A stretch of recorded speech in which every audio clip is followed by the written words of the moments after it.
초등학교 교과서 한자의 빈도순위 6231이 단어 처서입니다. 중학교 교과서에는 처서라고 하는 단어가 나오지 않고 있는데요. 이 시간에는 처서와 피서에 대해서 같이 알아보고 또 처와 관련된 단어들 함께 살펴보겠습니다. 자, 먼저 개별 한자의 뜻부터 알아보면 처서에서 처, 곧처라고 했습니다. 그래서 곧이라고 하는 뜻이고요. 처의 본래 뜻은 어디 머물러 거치다라고 하는 뜻입니다. 그래서 처하다라고 하는 뜻이 있고, 살다, 그리고 마땅한 곳에 두다라고 하는 의미를 우리가 하나 설정할 수 있을 것 같습니다. 마땅한 곳에 두다, 처하다, 머물러 거치다와 관련시켜서 마땅한 곳에 두다. 자, 이곳으로부터 처리하다, 처치하다 등의 뜻을 유추할 수 있겠습니다. 그래서 처에는 곧, 거치다, 처하다, 살다, 머무르다, 마땅한 곳에 두다, 처리하다, 처치하다 등등의 뜻이 있다. 이렇게 알아두면 되겠습니다. 그 다음 서는 더울 서입니다. 덥다, 명사적 개념으로 더위라고 하는 뜻이 있다. 이렇게 알아두고요.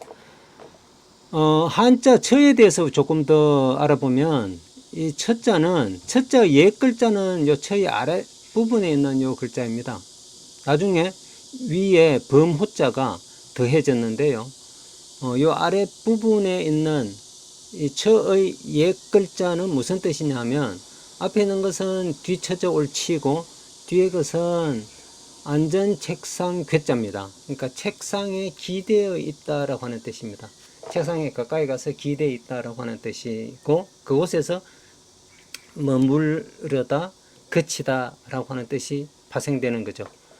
뒤에 이제 범호자가 더해졌으니까 범이 웅크리고 머물러 있는 모습을 나타낸다. 이렇게 풀이를 할 수도 있겠습니다. 그러면 이제 그 머물러 있는 모습에서 머무르다, 머물러 있는 곳이라고 하는 뜻들이 파생되겠죠. 자, 이곳으로부터 다시 마땅한 곳곳에 두다라고 하는 개념에서 처치하다, 다스리다, 처리하다 등의 뜻을 유추할 수 있다. 자, 이렇게 이해를 하면 이 첫자를 이해하는데 많은 도움이 될 것 같습니다. 자, 그 다음 처녀라고 하는 단어에서도 이 첫자를 쓰는데, 도대체 처녀에서 처가 무슨 뜻일까? 저도 상당히 오랜 생각을 했었는데 오늘 드디어 그 궁금증을 풀었습니다. 처녀에서의 처는 부모님의 설하에, 설하는 보호 아래라는 뜻입니다. 무릎 아래니까요. 부모님의 보호 아래 계속 머물러 살다라고 하는 뜻이고, 그래서 결혼하지 않는 여자를 뜻하게 된 것이다. 이렇게 해서 풀이를 하면 우리가 처녀에서 이 첫자가 어떤 뜻인지 비로소 이해를 할 수 있을 것 같다. 같이 이렇게 이해를 하면 되겠습니다. 저도 오늘에야 이 처의 뜻을 합리적으로 해석을 할 수 있게 되었습니다. 자, 그러면 개별 글자 뜻에 따라서 처서라고 하는 단어의 뜻을 풀이를 해보면, 처는 처치하다, 거치다라고 하는 뜻이라고 했고, 서는 더위라고 했으니까 더위를 처치하다, 더위를 그치게 하다라고 하는 뜻으로 풀이할 수 있겠습니다. 자, 이 처서는 본래 24절기 중 14번째인데요. 24절기가 무슨 말이냐 하면, 우리가 1년이란 시간, 그러니까 지구가 태양 주위를 한 바퀴 도는 데 걸리는 시간이 1년이죠. 이 1년이란 시간을 24등분을 합니다. 24등분을 하면 이 지구가 태양을 도는 것을 황도라고 하고, 그 1년에 360도를 도니까 24로 나누면 그 하나의 값이 15도가 나옵니다. 그러니까 태양이 그 황도의 환경이죠. 황도를 15도 갈 때 걸리는 시간이 하나의 절기가 됩니다. 그것은 날짜로는 대략 15.21 며칠 이렇게 나오는 걸로 되어 있습니다. 그러니까 2주가 조금 넘는다. 자, 이렇게 본다라면은 24절기는 15일에서 16일 사이에 하나씩 절기가 있게 된다. 자, 이 절기는 우리가 봄에서부터 시작하는데 그게 바로 이제 입춘입니다. 2월 4일경이 입춘인데요. 입춘에서부터 시작을 해서 입춘, 우수, 3월달에 가면 경칩, 춘분, 4월달에 가면 청명, 고구, 이제 봄이 끝나고 5월부터 이제 여름, 5월 첫 주에 입타, 그 다음 5월 말에 오는 절기 소만, 곡식이 조금씩 차기 시작한다라고 하는 뜻입니다. 알이 연걸기 시작한다라는 말입니다. 그 다음에 6월 6일에 가면 망종, 그 다음에 6월 하순에 가면 하지, 하지가 지나면 본격적으로 더워지기 시작합니다. 7월에 소서, 서자 더울 서자입니다. 조금 덥다. 그 다음에 7월 말에 하지로부터 한 달 지나면 대서, 굉장히 덥다, 크게 덥다라는 말이고, 그 다음에 8월달에 가서 입추, 이제 가을이 되기 시작한다라는 말입니다. 자, 이 입추로부터 15일에서 16일 뒤가 바로 처서입니다. 처서, 더위가 이제 다 물러간다라고 하는 뜻이고요. 처서로부터 다시 보름이 지나면 백로, 이슬이 휘어지기 시작한다. 물방울이 맺혀서 그게 이제 희기 시작한다라는 말입니다. 예, 이렇게 해서 12월 22일경 동지를 지나고, 동지 지나면 이제 날씨가 추워지죠. 1월 첫 번째 오는 그 제루가 소한, 조금 추움, 조금 추움. 그리고 1월 말에 동지로부터 한 달 뒤에 오는 절기, 마지막 절기입니다. 대한. 이 대한이 1월 달이 끝나면 2월 달에 다시 이제 입춘으로 와서 새해가 시작이 되는 거죠. 예, 이렇게 알아두면 되겠습니다. 처서는 대략 8월 22일에서 23일경에 든다라고 했습니다. 이때는 바로 여름이 끝나는 시기다. 이제 더위 안녕이 됩니다. 예, 처서라고 하는 개별 글자 그리고 단어 풀이 한번 알아봤습니다. 표준국어 대사전에서는 이렇게 풀이를 했습니다. 24절기의 하나고 입추와 백로 사이, 우리가 아까 입추 뒤에 백로 사이에 처서가 있다고 했죠. 입추와 백로 사이에 들며 태양이 환경 150도에 달한 시각으로 양력 8월 23일경이다. 참고로 알아두면 되겠습니다. 자, 처서에 사용된 개별 글자 처와 서는 초등학교에서 302위, 서는 1937위, 좀 머네요. 서는 초등학교 교과서에 5회 출연했습니다. 자, 출연 빈도는 낮지만 그래도 우리가 이 생활과 굉장히 관련 밀도가 높은 단어이니까, 글자이니까 알아두어야겠습니다. 그래야 처서 할 때 서가 무슨 뜻인지도 알고, 처서가 무슨 뜻인지도 알고, 피서 할 때 왜 피서라고 하는지, 피서가 무슨 뜻인지도 알 것 같습니다. 우리 친구들 피서 간다라고 하면 피서가 무슨 말이야? 라고 물어보면 산이나 바다로 놀러 가는 거요. 이렇게 대답을 하는데, 뒤에 피서 더 자세히 알아보겠습니다. 자, 처와 서, 중학교 교과서에서는 291위, 2182위 단어입니다. 예, 조금 뒤네요. 자, 다음으로 이 처와 서자가 활용된 글자들, 단어들 한번 알아보겠습니다. 먼저 피서지. 자, 처서와 관련해서 같은 서자로 끝나는 단어입니다. 피서라고 하는 단어가 있습니다. 자, 우리 초등학교 교과서에서 피서라고 하는 단어는 없고 피서지라고 하는 단어가 3번 나와서 5151위에 올라 있는데요. 피서지는 글자 그대로 해석하면 피서하는 곳, 그렇게 되겠네요. 피서하는, 지자는 땅지자니까 피서하는 곳, 피서하는 땅, 이렇게 되겠습니다. 그럼 피서는 무슨 뜻이야? 앞에서 말한 대로 우리 어린 친구들은 산이나 바다 놀러 가는 것 하는데, 피서라고 하는 뜻은 피는 피할 피자입니다. 서는 더울 서자입니다. 그러면 피서는 더위를 피하는 것이 피서입니다. 왜 산이나 들로 가느냐 하면 더위를 피해서 간다. 시원한 곳을 찾아간 곳이 바다와 산의 계곡이다라는 말입니다. 그렇게 알아두면 되겠습니다. 자, 이 피서와 관련해서 우리 또 하나 좀 더 알아두어야 할 단어가 한 2개 있는 것 같은데요. 우선 하나 남양부터 좀 보겠습니다. 자, 우리가 여름이 되면 TV나 라디오 방송 같은 데서 남양 특집이라고 굉장히 많은 방송물을 내보냅니다. 남양 특집 하면 대개 나오는 이야기가 귀신 이야기입니다. 왜 남양 특집에서 귀신 이야기를 많이 내보낼까요? 그러려면 이 남양이라고 하는 단어의 뜻부터 알아야 될 것 같습니다. 자, 우리 이 단어는 납량인데요. 납량. 한자로는 들일납 싸늘할 량입니다. 근데 이 남량은 표준 맞춤법, 한글 맞춤법 표준 발음으로는 남량입니다. 남량. 그래서 남양 특집 이렇게 이 글자를 또 잘 모르면 남양 특집 한다고 해서 남양부유 할 때 남양으로 이해하는 친구들도 많은데 남양입니다. 남양 특집 이렇게 이해를 하고요. 남양은 글자 그대로 해석하면 양이 싸늘할 양, 납은 받아들일 납, 수납한다라고 할 때 납이니까요. 싸늘함을 우리 몸속에 받아들인다라고 하는 뜻입니다. 무슨 말이냐 하면 서늘한 기분을 맛본다 라고 해서 남양입니다.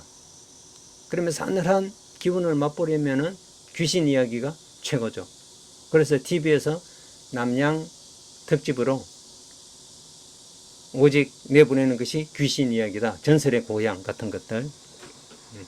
예, 그렇게 이해를 하면 되겠습니다. 남양이라고 하는 단어가 있고요. 그 다음에 하나 피서하고 이렇게 관련시켜서 우리가 좀 알아둘 건, 이건 우리나라 적은 아닌데 같이 참고로 알아두면 좋겠습니다. 중국 저 북경에서 북동쪽으로 좀 떨어진 곳에 피서산장이라고 있는데요. 피서산장. 무슨 뜻이냐면 더위를 피하는 산장이라는 뜻입니다. 글자 그대로의 뜻입니다. 자, 이곳은 어떤 곳이냐 하면 옛날 중국 청나라 황제들의 여름 피서지이고 여름 진무지입니다. 북경은 너무 더우니까 이 피서산장이 있는 곳으로 가서 피서를 하면서 일을 보았는데 이곳이 어디냐 하면 바로 열하입니다. 열하. 우리가 어디서 많이 들어보죠? 박지원의 열하일기. 자, 박지원은 자기 그 삼종, 그러니까 팔촌형이 중국의 사신의 단장으로 갈 때 그러니까 군관 자제 신분으로 같이 동참을 하게 되었는데 그곳에 따라가서 보고 느낀 것을 글로 써놓은 것이 열하일기입니다. 근데 제목이 왜 열하일기냐 하면 그때 북경에 갔었는데 황제가 여름이니까 피서산장에 가 있었다는 얘기입니다. 그곳이 어디냐 하면 당시에 지명이 열하입니다. 그 조그마한 강이 있기도 한데 그 지명, 지금 지명으로는 승덕이라고 하고 한자로는 승덕, 덕덕자를 쓰네요. 중국어 발음은 청덕이라고 하는데요. 성덕. 이 성덕이 옛날에는 열하였습니다. 그래서 원래 북경을 갔었는데 황제가 이 피서산정 열하에 있으니까 다시 열하까지 간 거죠. 그래서 그 일기 제목이 열하일기가 된 것입니다. 예, 참고로 알아두면 좋겠습니다. 예, 다음으로 이제 첫자로 시작하는 단어들 한번 보겠습니다. 개수가 좀 만만치 않은데요. 좀 진도를 빨리 나가 보겠습니다. 처리하다, 처치하고 잘 다스린다. 처치하다라는 말은 마땅하게 곳곳에 잘 두다라는 말이죠. 곳곳에 마땅하게 잘 두어서 잘 다스린다라고 하는 뜻입니다. 처치하고 잘 다스림. 그 다음에 처지, 처는 처하다라고 했으니까 처한 상황, 처지, 그렇게 풀이를 하겠습니다. 처는 또 머물러 거치다라고 하는 뜻이 있으니까 머물러 거친 지점, 상황 마찬가지입니다. 처형, 형에 처한다라는 말입니다. 처벌, 벌에 처한다라는 말이죠. 형에 처하고 벌에 처하는 것을 합쳐서 우리는 형벌에 처하다라고 하고 그 단어를 형벌이라고 합니다. 그 형과 벌은 약간 이렇게 좀 개념이 다르다라고 하는 사실을 느낄 수 있습니다. 형은 옛날에 죄를 지으면 그 죄인의 목에 칼을 치웁니다. 칼이라고 하는 것은 나무로 죄인 목에 이렇게 둘러싸서 목을 딱 끼워서 더 이상 움직이지 못하도록 해놓은 것을 칼이라고 했는데요. 이걸 죄인 목에다가 세우는 거죠. 씌우는 거죠. 아마 TV 같은 데서 봤을 것 같습니다. 자, 이 칼을 채워서 형벌을 주는 것을 형이라고 하고, 벌은 위에 그물망이 있습니다. 그물질 한다라는 말은 사람을 잡아들인다라는 말입니다. 사람을 잡아들여서 말씀은 있네요. 말로 야단을 치고 또 칼도가 있네요. 또 형벌을 주는 것을 벌이라고 한다. 그 형과 벌 가운데서 아무래도 강도가, 죄값의 강도가 형이 좀 더 높은 것 같습니다. 그래서 형벌이라고 한다. 참고해서 알아두면 좋겠습니다. 다음으로 처방. 처치하여 내리는 방책, 방법. 사람이 아파서 병원에 가면 의사가 처방을 내려주죠. 처치하는 방법, 처치하는 방책으로 이해하면 되겠습니다. 그 다음 처녀는 앞에서 설명해서 더 이상 하지 않겠습니다. 그 다음에 처치하다, 처리하여 잘 둔다가 처치하다, 처리하여 두다, 이렇게 풀이를 하겠습니다. 그 다음 처도 곧이라고 하는 장소를 나타내는 말이고, 소도 곧이라고 하는 장소를 나타내는 말입니다. 그래서 처소는 다 장소를 나타내는 말이어서 그냥 장소로 풀이할 수 있겠습니다. 또 하나는 처를 머무르다라고 풀이를 해서 머무르는 곳으로 풀이를 해도 되겠습니다. 처소. 그 다음 살림처사. 자, 처사라고 하는 단어부터 먼저 좀 해보겠습니다. 처는 처하다라는 말입니다. 집에 처해서 벼슬길에 나아가지 않는다라고 하는 뜻입니다. 사는 선비사자니까요. 그래서 집에 머물러서 벼슬길에 나아가지 않는 선비, 집에 머물러 사는 선비를 처사라고 한다. 그런데 이 선비는 어디에 머물러 사느냐 하면 산림, 산의 숲 속에, 산이나 숲 속에 머물러 사는 선비다. 이 사람을 산림처사라고 한다. 이런 사람을 벼슬 같은 데는 명예에는 욕심이 없는 선비를 처사라고 했다. 이렇게 알아두면 되겠습니다. 그 다음에 처우. 처는 잘 처치하고 처리해서, 우는, 우자는 우연히 만날 우자인데요. 우연히 만나다라고 하는 뜻이 있고, 또 대접하다라고 하는 뜻이 있습니다. 대접하다. 그러면 처우는 잘 처리하여 대접함, 잘 처치하여 대접함, 이런 뜻으로 풀이할 수 있겠습니다. 그리고 처신은 몸을 잘 처리한다. 자기 자신을 잘 처리한다. 여기 몸 신자는 몸이라고 하는 뜻도 되지만 그 육체와 정신의 결합체로서의 자신이라고 풀이를 하면 좋겠습니다. 자신을 잘 처리하는 것을, 처치하는 것을 처신한다라고 한다. 처신이라고 한다. 예, 다음으로 이제 첫자가 뒤에 나오는 단어입니다. 이 첫자가 단독으로도 사용이 되었는데요. 단독으로 사용되면 곳, 장소를 뜻하는 의미로 사용이 됩니다. 부문, 영역으로 같이 풀이할 수도 있겠습니다. 단독은 곳, 장소다. 자, 그러면 뒤에 사용되는 단어들은 거의 99개가 장소라고 하는 뜻으로 사용된 경우입니다.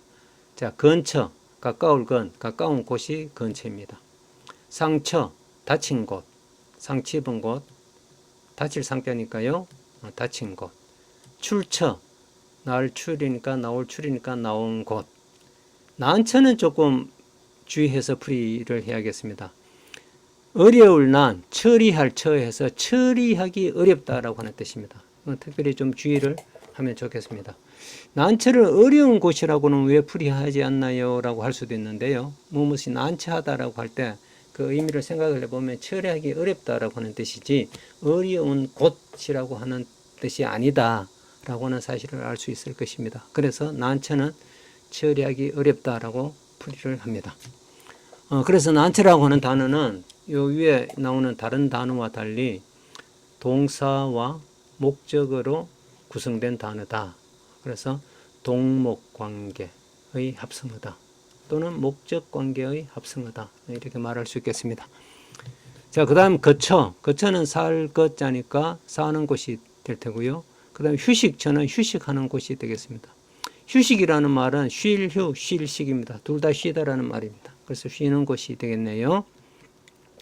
국군기무처. 국군, 나라의 군대입니다. 나라 군대의 기무라는 말은 기밀에서 밀일이 생략된 형태입니다. 무는 업무의 준말입니다. 그래서 기무는 기밀 업무, 국군의 기밀 업무를 담당하는 곳이 국군기무처이다. 이렇게 알아두면 되겠습니다. 그 다음에 연락처, 연락하는 곳. 연락이라는 말은 뒤에 이열연, 이열락입니다. 둘 다 있는다라는 말입니다. 그래서 연락은 떨어져 있는 것을 잇고 이어준다. 소식이 끊어진 것을 잇는 것도 연락입니다. 그래서 연락처는 이어주는 곳, 이렇게 풀이를 할 수 있겠습니다. 그 다음 은신처, 숨을 은, 숨길 은, 몸신, 자기 자신을 숨기는 것을 은신이라고 합니다. 몸을 숨기는 것을 은신, 처니까 장소니까 몸을 숨기는 곳, 이렇게 풀이할 수 있겠네요. 그 다음 사무처장은 자 먼저 사무처라고 하는 곳이 있습니다. 사무를 처리하는 곳, 이렇게 되겠네요. 사무를 보는 곳, 그곳의 어른이 장이다, 처장이다. 그래서 사무처의 장, 이렇게 풀이를 할 수 있겠습니다. 그러면 사무는 또 무슨 뜻이냐 하면 일과 관련된 직무, 일사, 무는 힘쓸 무자입니다. 일을 힘써서 하는 것, 그것이 사무다. 일과 관련된 직무, 이렇게 이해를 하도록 하겠습니다. 예, 좀 길었는데 처소와 관련된 활용 단어까지 이렇게 살펴본 것으로 하겠습니다. 자, 마무리로 우리 연습 퀴즈 한번 풀어보겠습니다. 처서의 서와 뜻이 같은 것. 잘 한번 생각해 보시기 바랍니다. 1. 업무부서, 2. 남양피서, 3. 그림엽서, 4. 우량도서. 예, 정답과 풀이는 댓글로 올려두겠습니다. 예, 장시간 동안 수고 많으셨습니다. 자, 이제 그 처서가 지나면 여름도 다 가는 셈입니다. 아주 시원한 가을 맞으시길 바랍니다.